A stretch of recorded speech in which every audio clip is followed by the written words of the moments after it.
Well, welcome to the Startup Espresso. I'm Hall T. Martin, the host of the show, where we talk about raising funding for your startup and the time it takes to have an espresso. I hope you enjoy this episode.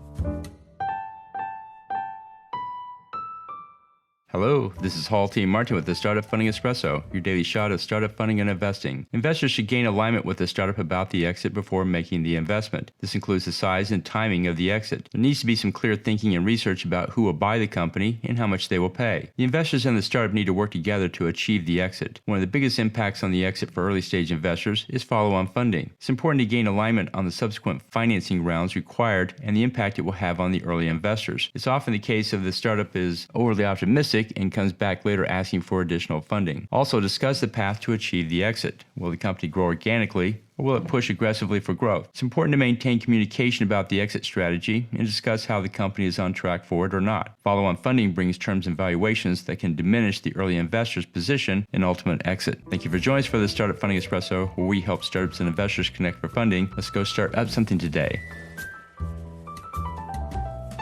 Hall T. Martin is the director of Investor Connect, which is a 501c3 nonprofit dedicated to the education of investors for early-stage funding. All opinions expressed by Hall and podcast guests are solely their own opinions and do not reflect the opinion of Investor Connect. This podcast is for informational purposes only and should not be relied upon as a basis for investment decisions.